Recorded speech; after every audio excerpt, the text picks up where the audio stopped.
Hermanas, ¿cómo están? Continuamos con nuestro discipulado, confiando que todas se encuentren bien, que sigamos siendo diligentes en avanzar en este propósito de poder crecer en el conocimiento de Dios y en carácter, ¿verdad? En la clase pasada comenzamos un nuevo tema, que es la Iglesia de Cristo. Hablamos sobre la identidad que nosotros tenemos como esa Iglesia de Cristo que somos ese linaje escogido, real sacerdocio, nación santa y pueblo adquirido por Dios para anunciar las virtudes de aquel que nos ha llamado de las tinieblas a su luz admirable. Comentamos sobre cómo debemos llamar a la iglesia, cómo debemos de preocuparnos por ella, cómo debemos de colaborar por el bien de esta obra del Señor, que debemos de buscar desarrollar también una relación con todos nuestros hermanos en Cristo y la forma en la que nos debemos de cuidar unos a otros. Y bueno, ahora vamos a continuar hablando sobre esta iglesia que el Señor ha escogido, ¿sí? Que es una iglesia que tiene un fundamento firme y es una iglesia que debe de guardar la unidad en Cristo. La iglesia tenemos primeramente que comprender que está fundamentada en el testimonio de los apóstoles y de los profetas en la palabra de Dios. No puede basarse más que en la palabra de Dios, ¿sí? Y aquí podemos ver cómo algunas personas se pueden llamar cristianos y no son en realidad cristianos porque hay iglesias que no están basadas sobre el fundamento de la palabra de Dios. Algunas veces nosotros mismos podemos ser tentados, ¿no? Por el mundo, podemos ser tentadas por algunas formas de pensar que nos pueden alejar del cristianismo verdadero. Y nuestra vida, aquí vamos a aprender, debe estar fundada sobre la palabra. Y nuestra iglesia local debe estar también fundada sobre la palabra. Hemos escuchado algunas veces hablar de la Reforma Protestante, ¿verdad? Es ese tiempo que comenzó con una protesta de Martín Lutero en contra de una serie de prácticas religiosas de parte de la Iglesia de Roma. Culminó cuando, fue un movimiento muy transformador y obviamente trajo mucho cambio, ¿no? Tanto a la Iglesia como a la sociedad. Ahí fue donde culmina la Reforma Protestante. Por años, los teólogos de la Reforma cuestionaron y cambiaron el entendimiento de la salvación del hombre que la Iglesia Católica abrazaba, junto con toda la teología relacionada al plan de redención. Y luego vimos que con el paso del tiempo, todo esto, ellos vieron que era necesario resumirlo todo en un nuevo entendimiento teológico, ¿sí? Con tal de que otros pudieran visualizarlo de una manera sencilla, pero no simplista. Esto es lo que da origen a algo que nosotros hoy en día llamamos las 5 frases pues muy famosas, que son las 5 solas. Quizá alguna vez tú has oído de las 5 solas. Si no has escuchado, te animo a que estudies este tema, ¿no? Estas 5 solas son las que resumieron la teología que propuso la Reforma. Entonces, les voy a leer cuáles son estas 5 frases, pero no las vamos a ver en esta ocasión todas. Solamente vamos a hablar de 2. Y estas frases son: solo la escritura, solo la fe, solo por la fe Dios salva, solo por la gracia, solo a través de Cristo y la gloria solo para Dios, ¿sí? Entonces, estas frases son lo que representan el corazón de la teología reformada y resumen verdades no negociables del Evangelio. La fortaleza que tiene una iglesia depende mucho de las verdades que la sustentan. Y de ahí que obviamente toda la iglesia bíblica necesite no solo abrazar estos principios, sino también necesitamos proclamarlos de una manera que garantice que sean estos principios pasados a las próximas generaciones, ¿sí? Ahora, lamentablemente, las nuevas generaciones a partir de los últimos 200 años desconocen parcial o totalmente o completamente toda la historia detrás de esta teología y poco a poco se han ido desarrollando teologías liberales. Ciertamente, la iglesia primitiva no usó esta terminología, o sea, no lo vamos a ver en la escritura las 5 solas como tal para hablar de sus creencias, pero cada una de estas frases sí está arraigada en la revelación del Nuevo Testamento, ¿sí? Ahora, a lo largo de la historia, la Iglesia ha elaborado varias cosas que nos ayudan a ver la teología en la que nosotros estamos cimentados, que es esta teología reformada. Ha elaborado credos, declaraciones de fe y frases como estas que les comentamos aquí, que son las 5 solas. No es para traer una nueva revelación, y esto debe de quedar muy claro, sino se está buscando afirmar lo que ya era conocido. ¿Sí? ¿Para qué? Para que las verdades fundamentales de nuestra fe no sean olvidadas en el tiempo, ¿no? Realmente esto es lo que está llamando ahorita a la iglesia a sus raíces. Entonces es por esta razón, hermanas, que nuestra iglesia está basada en el fundamento de la palabra solo por medio de la escritura, ¿sí? Que es una de las 5 solas. Todos los cristianos en ese tiempo, ellos ya sabían que era la escritura. Pero ¿qué pasa? Que estaban siguiendo tradiciones, seguían dogmas, seguían costumbres, ¿sí? ¿Y qué hizo la Reforma? Pues la Reforma vino a recuperar la Escritura como ese único fundamento de la vida cristiana. Entonces, ese es el convencimiento que tuvieron nuestros hermanos de la Reforma, que fueron pues como Lutero, Calvino, Knox, ¿no? Algunos otros más. Y este es el que conservamos ahorita nosotros también. Entonces, una iglesia debe de tener como fundamento la palabra, ¿sí? Estamos basando nuestra fe en el testimonio de los apóstoles. Vamos a leer Efesios 2 del 19 al 22, que dice: así pues, ya no sois extranjeros ni extraños, sino que sois conciudadanos de los santos y sois de la familia de Dios, edificados sobre el fundamento de los apóstoles y profetas, siendo Cristo Jesús mismo la piedra angular, en quien todo el edificio bien ajustado va creciendo para ser un templo santo en el Señor, en quien también vosotros sois juntamente edificados para la morada de Dios en el Espíritu. Bueno, aquí vemos muchas cosas importantísimas para lo que es nuestro fundamento como iglesia, ¿sí? El apóstol Pablo aquí nos está comparando primero con un país. Recordamos que la clase pasada hablamos acerca de la ciudadanía que nosotros tenemos. Somos ciudadanos de un reino, ¿verdad? O el reino de los cielos. Entonces tenemos una ciudadanía. Luego también aquí Pablo nos está comparando con una familia, ¿sí? Nosotros hemos sido adoptados dentro de una familia. Vemos que nuestra iglesia es nuestra familia también. Y nos está comparando en tercer lugar a un edificio, que es donde más nos vamos a enfocar ahora. Ya hablamos de la ciudadanía, ya hemos hablado de esa familia que nosotros en la fe somos, ¿sí? Somos ciudadanos de ese reino, pero también somos familia, ¿no? Dios nos adoptó, tenemos ese lugar en su casa, en su morada, ¿verdad? Tenemos una silla en ese banquete celestial, no porque nosotros hayamos sido buenos, sino porque Él es bueno, ¿sí? Vimos también que Dios nos habla de ese edificio que somos. Entonces, aquí es donde queremos dar un enfoque, ¿no? A este edificio que nosotros somos. Nosotros estamos edificados sobre el fundamento de los apóstoles y profetas. Y en ese fundamento, la principal piedra del ángulo, dice este pasaje, es Jesucristo mismo. Es en quien todo el edificio, bien coordinado, va creciendo siendo un templo santo. Entonces, la iglesia es un edificio, no se refiere a un lugar, porque ya lo mencionamos, no es el lugar a donde vamos, somos nosotros el edificio, esto es un edificio espiritual, ¿sí? Y este edificio que somos tiene como fundamento la palabra, ese es el cimiento de nuestra iglesia. Ahora, tenemos que entender que nuestra autoridad máxima es solamente la Biblia. En todo lo que nosotros hacemos y decimos, la protagonista siempre tiene que ser la palabra, ¿sí?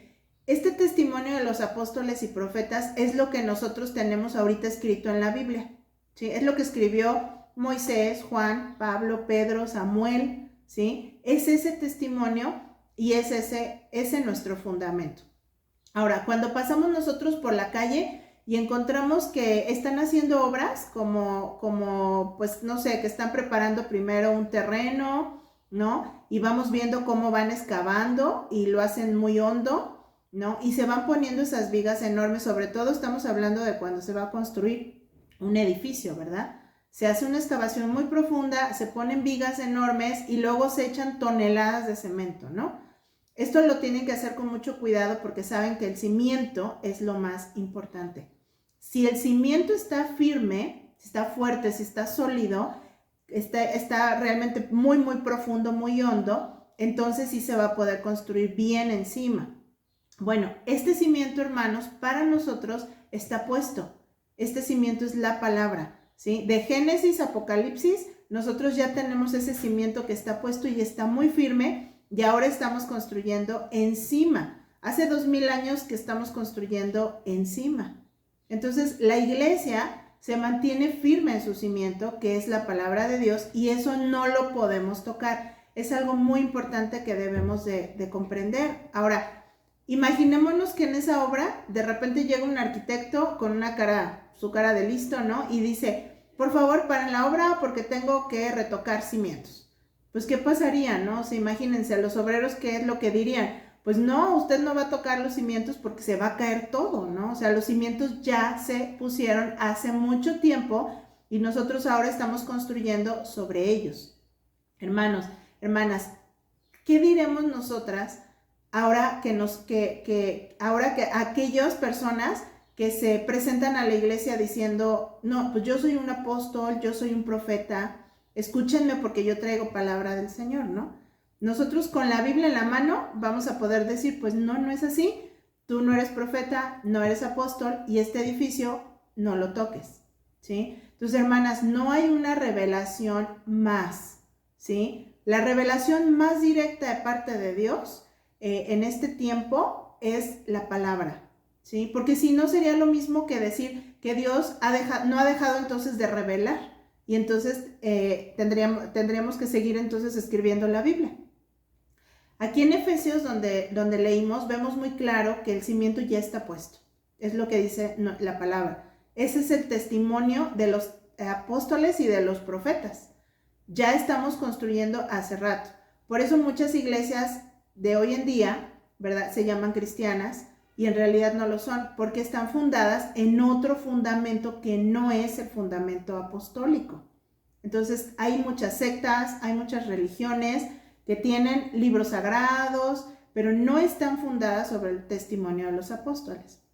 Tantas iglesias que creen, ¿verdad?, que sigue habiendo revelación de Dios continuamente y están esperando una nueva revelación en vez de estar escudriñando las escrituras, no están fundadas sobre el testimonio de los apóstoles. Así que bueno, hermanas, realmente esto es lo que nos hace a nosotros que nos llamemos una iglesia de sana doctrina o una iglesia reformada, ¿sí? Ahora, siempre va a existir el peligro de caer en algún error doctrinal. Siempre vamos a tener que guardarnos mucho de no desviarnos del testimonio de los apóstoles y de los profetas. Es algo que muchas veces nos atrae y llegamos a amar mucho más que la Biblia y es un monstruo horrible que nos puede desviar en este fundamento, ¿sí? ¿Qué es ese monstruo, hermanas? Bueno, es ese algo que yo digo, no, pues es que la palabra dice esto, pero yo pienso que, ¿sí? Es cuando decimos, sí, pastor, ya vi lo que la Biblia dice, pero yo pienso que, yo veo lo que dice sobre la educación de los hijos la Biblia, pero yo creo que, ¿verdad? Sí, o sea, yo veo que la Biblia habla sobre el rol de la mujer, pero es que a mí me parece que... Y entonces sacamos, ¿verdad?, nuestras propias opiniones y nuestros propios conceptos, ¿sí? Y entonces caemos en estos errores doctrinales, ¿verdad? De que a veces hasta decimos, bueno, eso dice la Biblia, pero es que en estos tiempos es diferente, ¿no? Es que en base a mi experiencia, en base a la vida real, es esto y esto y esto, ¿no? Porque la palabra a veces no funciona en nuestra vida real, ¿no? Y realmente esto es un peligro, hermanas, es un peligro terrible, ¿no? Porque nosotros, si verdaderamente nosotros vamos a tener fundamento en la palabra, en solo la escritura, ¿recuerdan? ¿Sí? Entonces no se trata de decir, Señor, tú dices, pero yo pienso que, ¿sí? Ese monstruo siempre va a estar ahí, ¿no? Nos va a tentar a caer, a distorsionar, ¿verdad?, lo que la palabra dice. Entonces, hermanas, realmente es un acto de fe leer en la palabra tantas cosas tremendas que a lo mejor ni los entendemos y que a lo mejor ni las vamos a comprender nunca. Y cuando llega ese punto decir, Señor, si tú dices que tal cosa, yo hago como tú dices. Eso es fe, ¿sí? Decir, Señor, yo no lo entiendo, pero no me voy a esperar a entenderlo porque podrían pasar 20 años, ¿no? Solamente voy a hacer lo que tú dices porque está en tu palabra. Es como lo que pasó con Job, ¿no? Job nunca entendió todo lo que sucedió y por qué le sucedió, pero Dios no tuvo que darle ese entendimiento, no tuvo que darle explicaciones. Él simplemente creyó y se dio cuenta de la grandeza de Dios y que por eso él debía de confiar en Dios completamente, a pesar de no entender las cosas. ¿O qué, hermanas? O sea, ¿realmente vamos a aceptar solo lo que de la palabra aquellas cosas que a nosotros nos gustan? Pues no, ¿verdad? Debemos de seguir el fundamento de los apóstoles y de los profetas. Es la palabra de Dios la que nosotros vamos a seguir el resto de nuestros días. Romanos 3:4 dice, antes bien, sea Dios veraz y todo hombre mentiroso.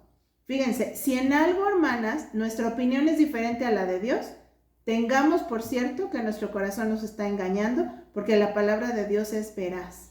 No nos confundamos. Si la palabra de Dios dice blanco y nosotros decimos negro o rojo o naranja, eso no es otra cosa más que rebeldía. Así se llama. ¿Sí? No es inmadurez, porque a veces decimos, es que soy inmadura, es que estoy dudando. No, eso se llama rebeldía. Nuestro fundamento es la palabra. No vamos a diluir la palabra de ninguna manera. ¿Cómo haríamos esto? O sea, a veces pensamos, no, pero yo no lo estoy haciendo. Bueno, por ejemplo, imaginamos que tenemos sed, ¿no? Y vamos caminando en una plaza donde de pronto te encuentras una fuente, ¿no? Y traes esa sed que ya no la soportas, ¿no? Corres a beber agua de esa fuente y de pronto te das cuenta de que esa fuente no nada más se acercan personas a beber de ella, sino que se acercan palomas, perros y gatos. Yo te pregunto, ¿seguirías bebiendo de esa fuente? Pues no, ¿verdad? ¿Por qué? Porque aunque tengas sed, esa agua ya no es solo agua, ya está mezclada de muchas cosas con esa agua y ya no es agua pura. Entonces, cuando nosotros nos basamos solo en la palabra, estamos bebiendo esa agua pura.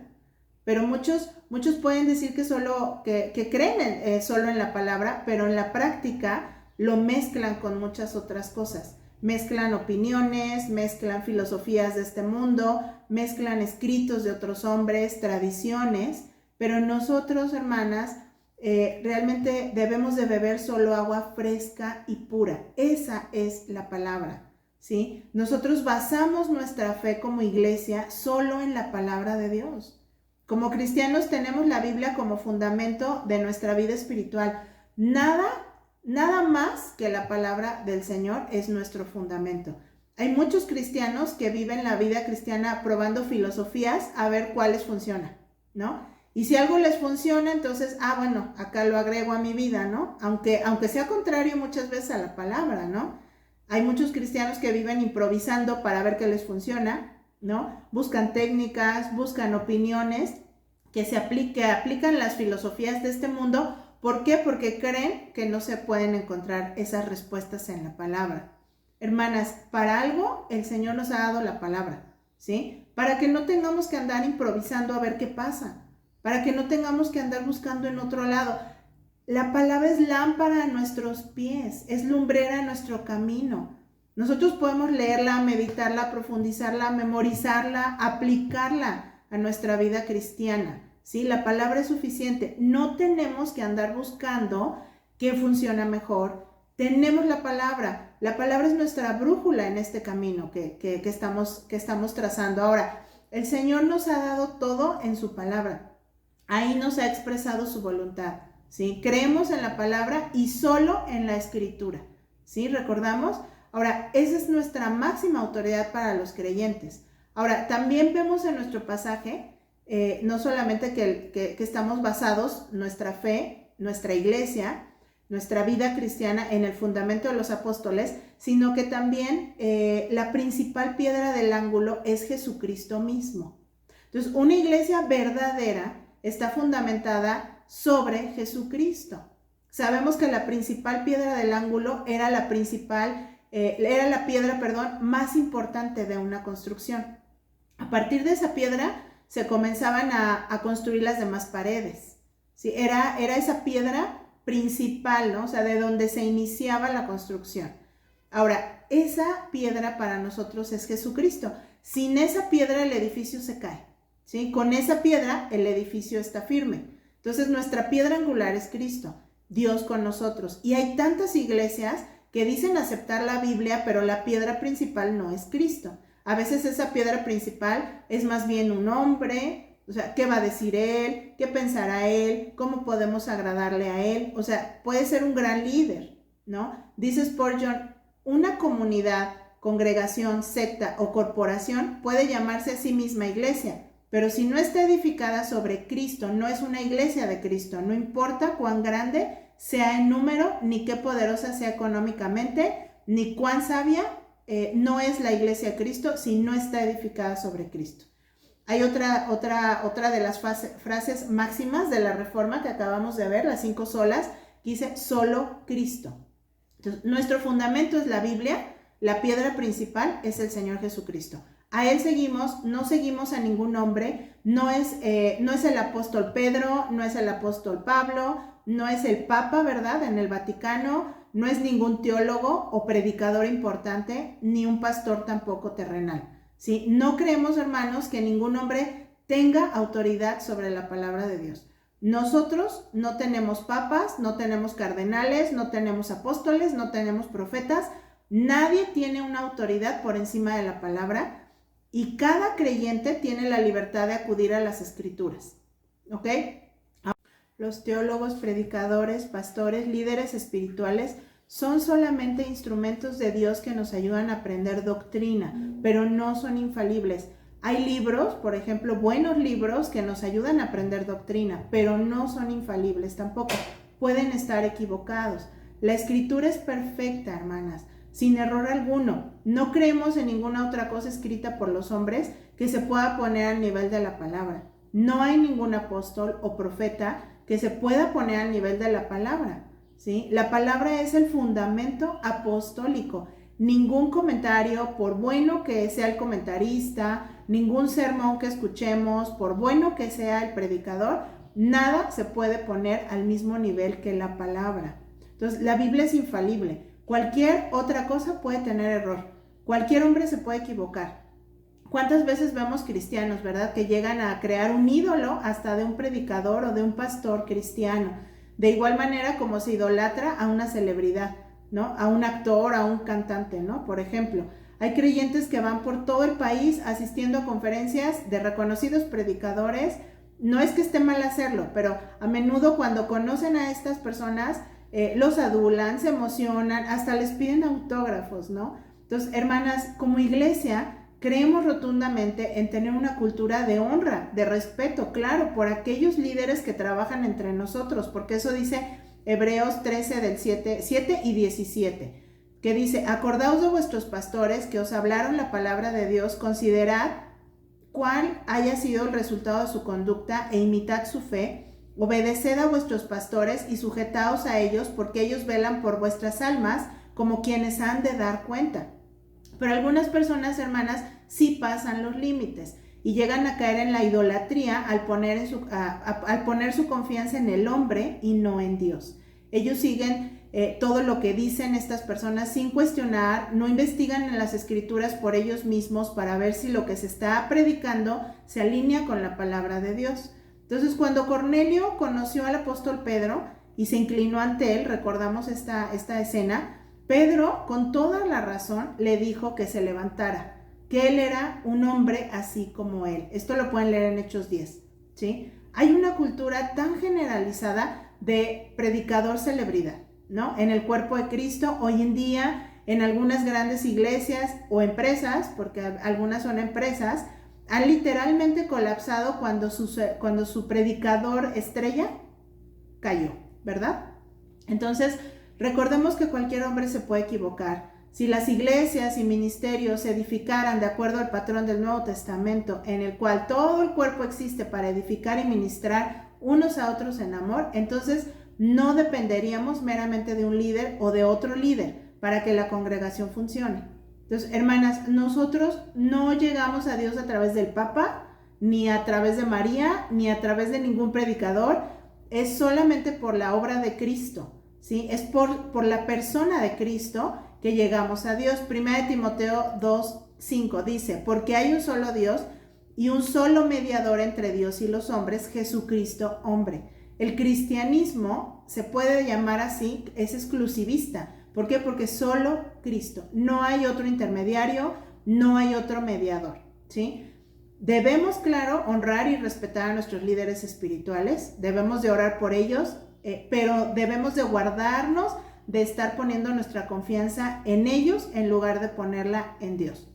No es un hombre, sino es Cristo la piedra principal del edificio sobre la cual descansan todas las demás. Y tú y yo somos una piedra más en ese edificio, todos coordinados, bien unidos, como dice la palabra, subiendo hacia arriba este hermoso edificio que estamos edificando, ¿sí? Y si somos piedras de este mismo edificio, debemos entonces, como dice aquí, estar bien coordinados, bien unidos, bien juntos, porque estamos construyendo algo unidos para la gloria del Señor, y esa unidad no nos las da a nosotros otra cosa más que el fundamento en el que estamos parados, ¿no? Que es el fundamento de los apóstoles y los profetas.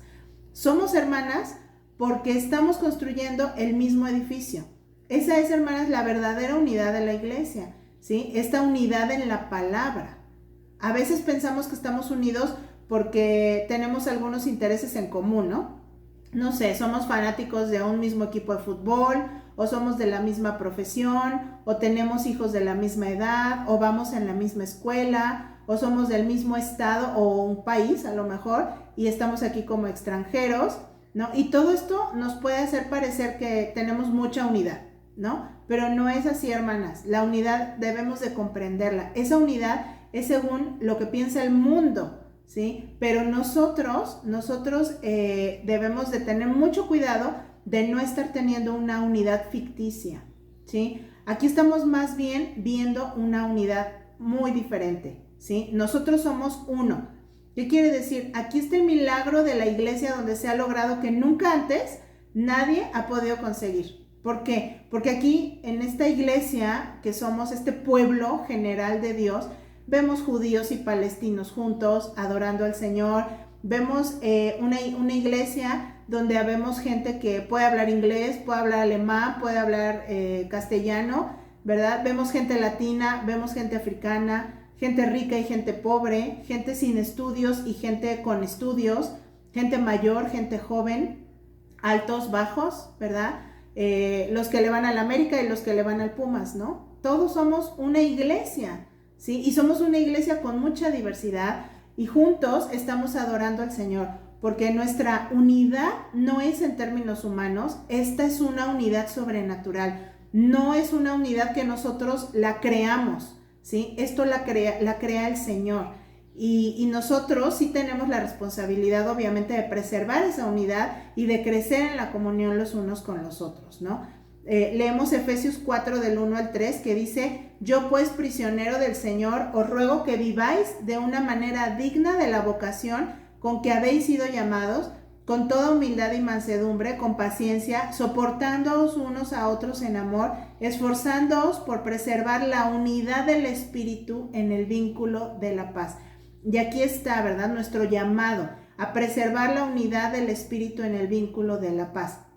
Esta es una unidad sobrenatural, espiritual, ¿sí? Es una unidad en la palabra. Por eso estamos unidos, tenemos todo en común, somos hermanos, ¿sí? Este es el que llaman aquí el vínculo de la paz, ese vínculo que tenemos, ¿sí?, del que habla Efesios. Ahora, por muy diferentes que nosotros seamos, todos los que somos miembros de plenitud, debemos de buscar la unidad, ¿sí? Debemos de buscar que esa unidad sea guardada entre nosotros, porque tú eres piedra de ese edificio, yo también soy piedra igual, y ninguna piedra es más importante que la otra. La única piedra aquí que importa es Cristo, ¿no? Tú y yo somos una piedra más, y estamos nosotros para adorar, para servir juntos al Señor, ¿sí? Hoy en día se oye mucho la palabra ecumenismo, ¿sí?, lo cual no es unidad. el ecumenismo lo que promueve es una unidad donde no importa lo que cada uno crea acerca de las doctrinas principales de la Biblia, siempre y cuando te llames cristiano, ¿sí? Entonces, es como si Cristo tuviera en mente una gran organización mundial eclesiástica sin mucha definición doctrinal para poder nada más agrupar así como que un gran número de personas, ¿no? Y ya, es todo, ¿no? Entonces, esto no es así. Esta corriente del ecumenismo es más bien una apariencia de unidad, porque la verdadera unidad se encuentra solamente en la palabra. No nos vamos a unir, obviamente, a aquellos que no tienen como base de su vida la palabra, ¿sí? Entonces, queremos ser una iglesia unida, hermanas, encontrémonos ahí, en la palabra, ¿sí? Es como los puntos de encuentro, ¿sí? Cuando nosotros vamos a un lugar donde hay un punto de encuentro y nos separamos, ¿no? Nos vamos a separar de alguien con quien vamos y decimos, nos encontramos aquí a tal hora, ¿sí? Bueno, queremos tener esa unidad entre nosotros, hermanas. Nuestro punto de encuentro tiene que ser la palabra. Ahí es donde nos encontramos. Y si nos encontramos ahí, entonces vamos a hacer cosas juntos, ¿sí? Vamos a adorar juntos, vamos a servir juntos, vamos a compartir el evangelio juntos. Esa es la auténtica unidad. Qué triste es que como creyentes nos unan otras cosas, ¿verdad? Y no la palabra. A veces nos une la diversión, la fiesta, las modas, el chisme, el dinero, la posición social. Hacemos grupitos con aquellos que tienen los mismos intereses que nosotros, pero a veces menospreciamos a los que según nosotros son diferentes, ¿verdad? Porque no alcanzan nuestro estatus, porque no piensan igual que nosotros. Seguimos un patrón del mundo, hermanas, muchas veces, ¿verdad? Porque a veces nos estamos nada más juntando con nuestros iguales, ¿verdad? Los jóvenes solo se juntan con los jóvenes, los solteros solo se juntan con los solteros, los de edad madura con los que tienen también su edad. No nos damos cuenta, hermanas, que nuestras afinidades terrenales no son las que nos unen, ¿sí? Lo que nos une es Cristo, lo que nos une es su palabra, ¿sí? Y de otra manera, entonces, no estamos unidos. En ocasiones nos juntamos con los que nos caen bien, ¿verdad? Y llegamos a tolerar la influencia de ellos para mal, ¿verdad? Porque en ocasiones, para seguir encajando con un tipo de persona, estamos tolerando la murmuración, estamos tolerando el chisme, toleramos las malas palabras, porque no queremos dejar de estar unidos a esas personas y nos justificamos en que son personas, bueno, es que son personas que asisten a la iglesia, pero eso, hermanos, esa no es una verdadera unidad. Un congregante que busca pasar tiempo contigo para hablar de todo menos de Cristo, ¿sí? Una persona que solo quiere pasar el rato, que murmura de la iglesia o de los hermanos de la iglesia, no es alguien que está guardando la unidad de la iglesia. Entonces, hermanas, somos llamadas a la unidad, a guardar la unidad de nuestra iglesia. Y si alguien nos incita a romper esa unidad, debemos de confrontar a esa persona firmemente, porque no está nada más atentando contra nosotros, está atentando contra Cristo mismo. ¿Por qué? Porque Cristo nos está llamando a la unidad. Él es el que nos mantiene unidos. Así que, hermana, cuando te encuentres ante una situación semejante, donde alguien, por más cristiana que parezca, hable mal de las autoridades de la iglesia, o de cómo se hacen las cosas en la iglesia, o de cómo no se hacen, o de cómo se deberían de hacer porque esa persona las haría mejor, y no tiene el valor de decirlo directamente al gobierno de la iglesia para que se le aclare o para que se le dé dirección, sino que solamente lo anda regando por ahí con todos los hermanos, deténlo o deténla, confróntala. Y si no se corrige así, entonces dilo a las autoridades de la iglesia, porque nuestra responsabilidad dada por Cristo es de guardar la unidad. Debemos de cerrar filas, hermanas. Debemos de levantarnos en contra de cualquier situación o persona que atente contra la unidad de nuestra iglesia, ¿sí? Es la iglesia de Cristo y nosotros debemos de ser celosamente arrebatadas en guardar esa unidad. Las divisiones dentro de la iglesia comienzan con estas pequeñas concesiones que algunos cristianos permiten y que no tienen el discernimiento muchas veces para detectarlas, no tienen tampoco la valentía para frenarlas. Entonces, hermanas, seamos diligentes en guardar la unidad de nuestra iglesia. No permitamos que otros nos contaminen, que otros nos arrastren a crear divisiones, ¿sí? Este es un fuego muy pequeño que realmente va creciendo y de momento ya te das cuenta, ya creció muy rápido, ¿no? Muchos son los que en vez de guardar la unidad en la iglesia, la destruyen. Entonces no seamos parte de algo así, hermanas. Como iglesia debemos tener unidad, debemos buscar la santidad juntos, debemos buscar agradar a Dios, debemos buscar ser ese templo santo en el Señor. Si la iglesia somos ese templo del Señor, pues ¿cuál ha de ser nuestra santidad? Pensemos por un momento, hermanas, que cuando nosotros adoramos juntas o juntos en la congregación y cuando tenemos comunión, la gloria de Dios desciende sobre su iglesia. Pero, a ver, preguntémonos, ¿será que Dios mostrará su agrado a una iglesia dividida? ¿A una iglesia que sus miembros murmuran unos de otros, que no se perdonan, que solo aceptan a aquellos que tienen en común algo con ellos? Esta es una verdadera lucha, hermanas, en la que siempre vamos a estar. Todos hemos sido tentados y quizá hemos caído en romper esta unidad, ¿sí?, de la iglesia de Cristo. Pero si lo hemos hecho, debemos arrepentirnos, debemos de buscar agradar a Dios de ahora en adelante de todo corazón. Esa es la iglesia verdadera, esta es la iglesia del Señor. Ahora bien, esto no quiere decir, hermanas, que en la iglesia vamos a encontrar unidad con todos los congregantes, ¿sí?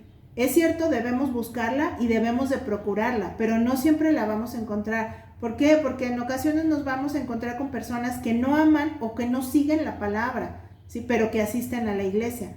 Recordemos que en la iglesia, o sea, entrar a la iglesia no te convierte en un cristiano, ¿sí? Es como decir que entrar en un garage, pues ya te conviertes en un carro o en un coche. Pues no, ¿verdad? Entonces es la misma forma. Podrá haber personas que asisten a la iglesia todos los domingos hasta el día de su muerte, ¿no? Y no son creyentes genuinos. ¿Qué va a suceder? Pues no vamos a tener con ellos a Cristo en común.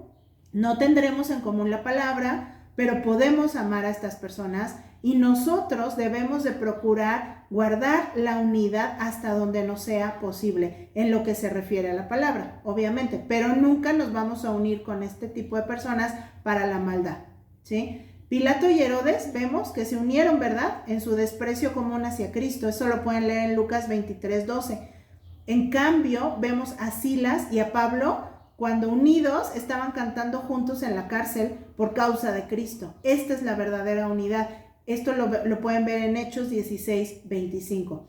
No todos estaremos unidos con el mismo propósito.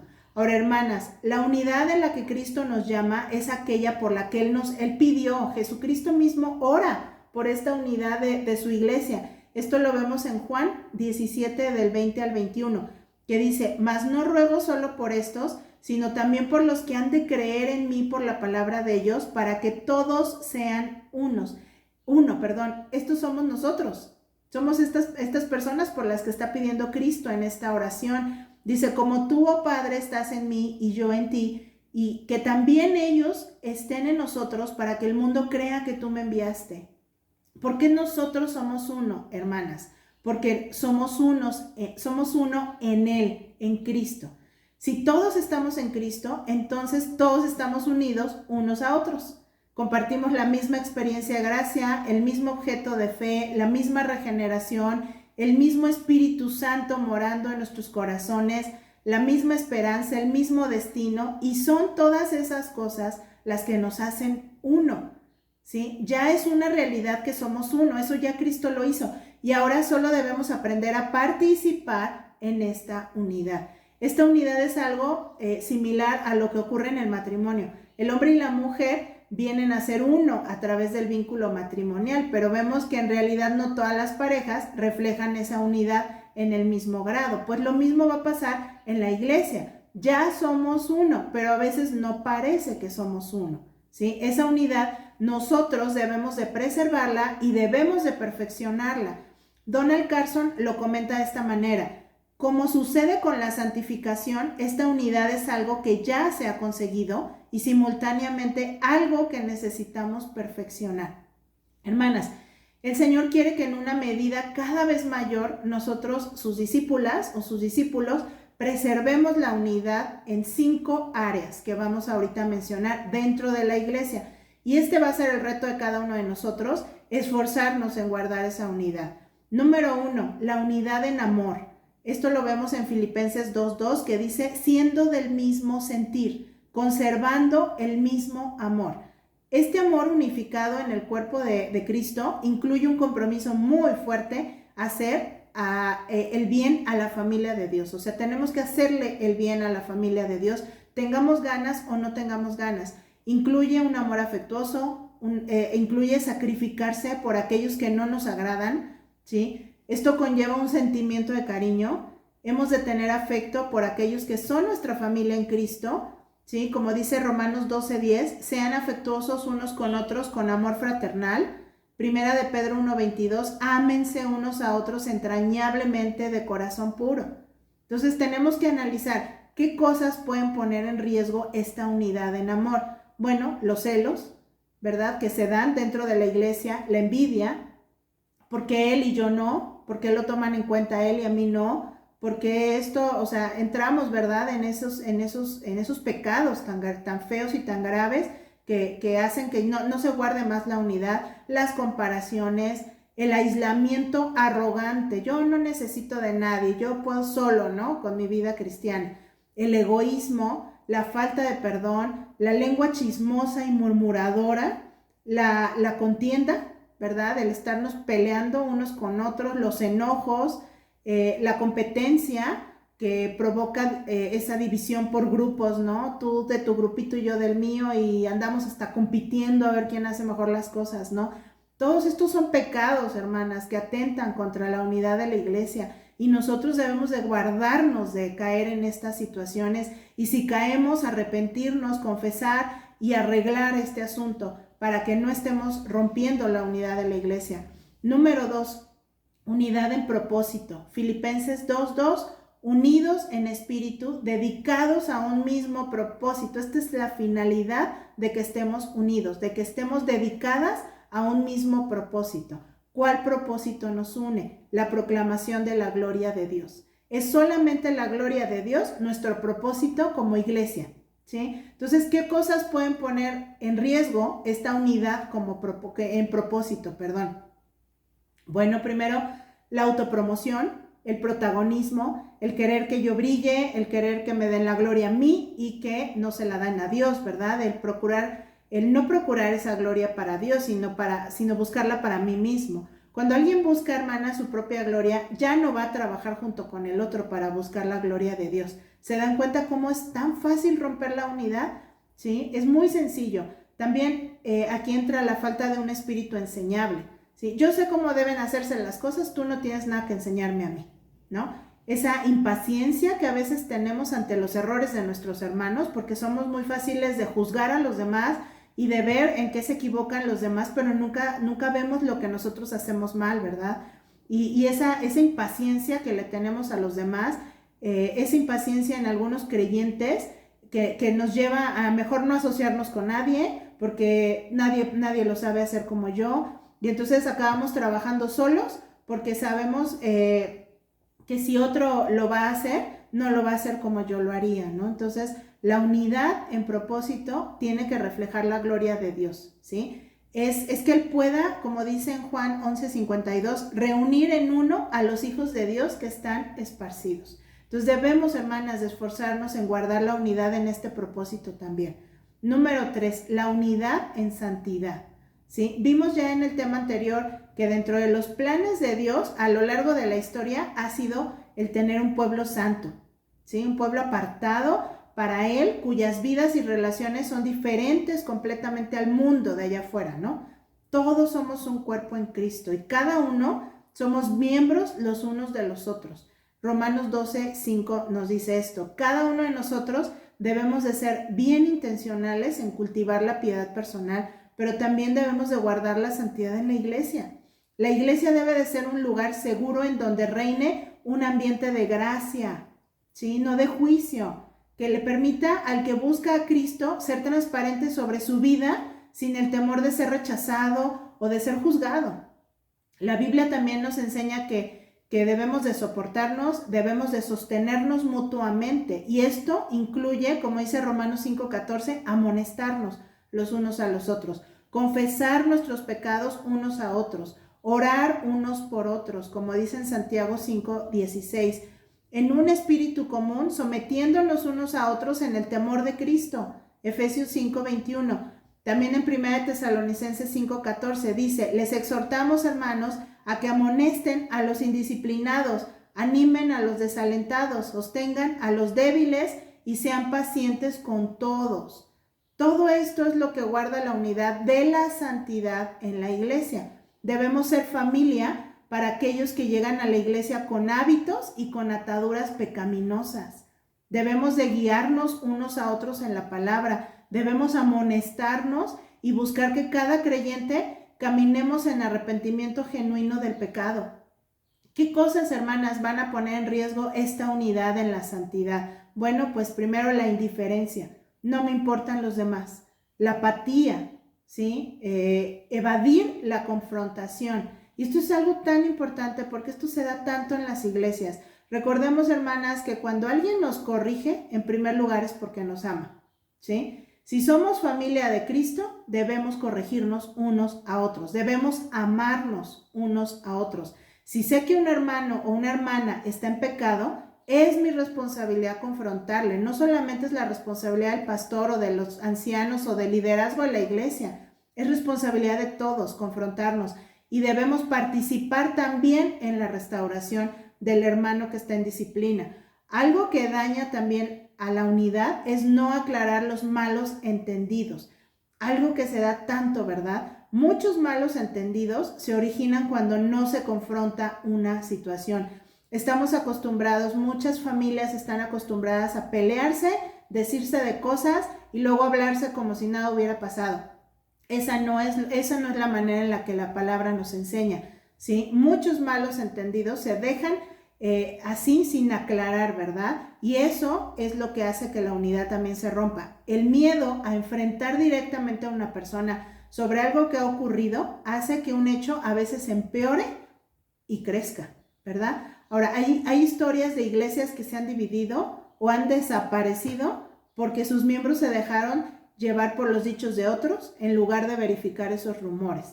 Entonces vemos Mateo 18:15 que nos da el parámetro. Si tu hermano peca, ve, repréndelo a solas. Si te escucha, has ganado a tu hermano, ¿sí? Hermanas, si algo queda sin resolver con un hermano o con una hermana en la iglesia, somos llamados a confrontarlo para guardar la unidad. Algo que también puede romper la unidad es la falta de oración también, ¿sí? Si los miembros de una iglesia no le dan la importancia debida a la oración, sobre todo a la oración congregacional, la que hacemos todos unidos, de nada vale que realicen grandes actividades o que tengan el mejor edificio. Si los congregantes no se reúnen a orar juntos continuamente, esto daña la unidad. Pero si por el contrario todos participan de la oración congregacional, entonces esa unidad crece. Número 4. Unidad en verdad. Hemos hablado sobre guardar la unidad en la verdad ya. Nuestra verdad, ¿cuál es? La palabra de Dios. Nuestro fundamento que está puesto por los apóstoles y los profetas. Así que bueno, ¿qué cosas pueden poner en riesgo esta unidad en la verdad? Las mentiras, ¿sí? Las filosofías de este mundo cuando las dejamos entrar a la iglesia, el engaño, el error, las falsas doctrinas. Entonces, hermanas, es nuestra labor como iglesia que realmente nosotros podamos preservar la unidad a la cual Cristo nos está llamando. La unidad entre nosotros se va a ver siempre amenazada, siempre. El diablo siempre va a retar esta unidad, ¿sí? Va a tratar por todos los medios posibles de poner una bomba en medio de nuestro amor, ¿sí? Así que, hermanas, estamos llamadas y estamos llamados a mantener celosamente la unidad del Espíritu y hacerlo con entusiasmo. ¿Sí? Hay que preguntarnos, ¿somos genuinamente celosas en la lucha por la unidad de la iglesia? ¿O somos a veces más celosos o más celosas en la lucha por nuestros propios derechos, privilegios, preferencias? Alguien dijo algo muy cierto, fíjense, dice, es en medio de una diferencia que tenemos nuestra oportunidad dorada. Cuando todo va bien y todos estamos de pie en torno a un pequeño círculo, no hay mucho para que el mundo vea. Pero cuando llegamos al lugar donde hay una diferencia real y exhibimos un compromiso inquebrantable con la verdad, pero al mismo tiempo un amor observable, entonces hay algo que el mundo puede ver, algo que pueden utilizar para juzgar que estos realmente son cristianos y que Jesús ciertamente ha sido enviado por el Padre. Hermanas, solo en dependencia a la palabra y el Espíritu, en humildad, con intencionalidad, vamos a llegar a casa juntos. Entonces, que Dios nos conceda ser esa iglesia que guarda la unidad, que lucha por ella incesantemente y de manera celosa. Entonces, tenemos un gran compromiso, hermanas. Tenemos que hacer una diferencia como iglesia. Tenemos esa responsabilidad de que otros vean que Jesucristo ha sido enviado por el Padre, que verdaderamente vean en nosotros una vida genuina cristiana, ¿sí? Esto va a ser cuando estemos unidos y realmente hacemos un llamado a que nos arrepintamos. Todos hemos fallado, todos hemos permitido que la unidad de la iglesia se rompa, pero que esta iglesia de plenitud en Cristo sea una iglesia que verdaderamente otros puedan decir qué unidad tienen, qué amor tienen, todos en el mismo propósito, todos siguiendo la verdad, todos guardan la santidad, todos se ayudan mutuamente, todos cooperan para el bien de todos, ¿sí? Esta es la unidad por la que oramos y que vamos a seguir orando. Les dejamos aquí también unas preguntas para que podamos comentar con nuestro discipulador o discipuladora. Dice, ¿considero la palabra de Dios mi autoridad máxima? He sido o soy tentado a cuestionar la palabra con frases como la Biblia dice, pero yo pienso que, o yo creo que, a mí me parece que, o en base a la vida real es que. Soy alguien que mezclo la palabra con opiniones personales, filosofías, tradiciones o técnicas humanas, o con aquello que funcione o que dé resultado. Creo que mi fe depende más de un hombre que de Dios. ¿Qué es lo que me une a mis hermanos en la iglesia? ¿Es la diversión, el dinero, el chisme, la posición social o es Cristo y su palabra? ¿Me uno solo a aquellos que tienen los mismos intereses que yo y menosprecio a los que considero diferentes o no piensan igual? ¿He tolerado la murmuración de otros hermanos por mantenerme unido a ellos? ¿Qué hago cuando escucho que alguien habla mal del gobierno de la iglesia? ¿Lo confronto o me dejo contaminar y arrastrar? ¿De qué manera he contribuido en poner en riesgo la unidad en amor de mi iglesia? Celos, envidia, comparaciones, aislamiento, egoísmo, falta de perdón, chisme, murmuración, contiendas, enojos, competencia por división de grupos. ¿De qué manera he contribuido en poner en riesgo la unidad en propósito de mi iglesia? Protagonismo, buscar mi propia gloria y no la de Dios, falta de un espíritu enseñable, impaciencia, intolerancia ante los errores de otros.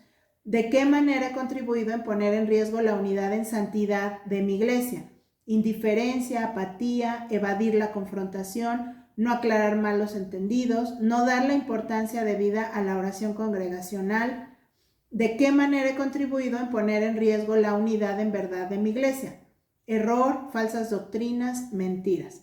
¿Soy celoso en la lucha por la unidad de la iglesia o muestro más celo por mis derechos, privilegios y preferencias? Entonces, hermanas, qué gran responsabilidad tenemos como iglesia de Cristo. Somos la iglesia de Cristo. Cristo ya nos compró.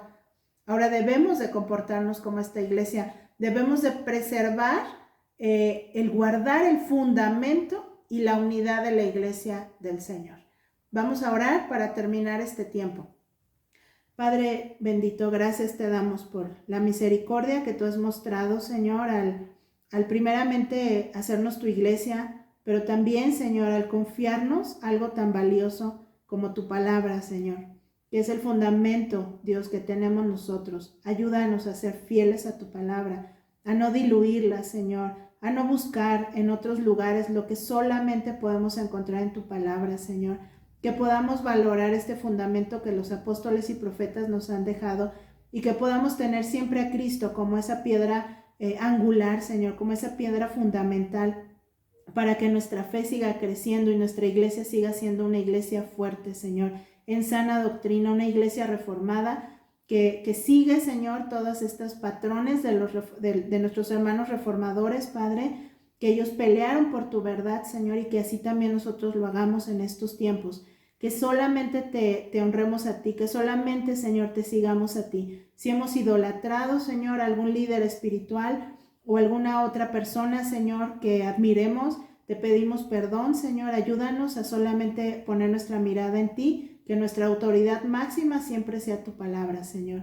Te pedimos por la unidad de nuestra iglesia, Señor, te pedimos perdón porque hemos fallado, Señor, como iglesia, porque muchas veces, Señor, hemos sido partícipes de no guardar esta unidad, Señor, y nos arrepentimos delante de ti, Señor, y te pedimos que nos ayudes de hoy en adelante, Señor, a guardar esa unidad, a ser celosos, Señor, como dice este tema, a poder realmente, Señor, luchar para que la unidad de nuestra iglesia se preserve, se mantenga, se guarde, Señor, y no hallarnos, Señor, nosotros siendo infieles a ti, Padre, de una manera en la que estemos rompiendo esa unidad, Señor.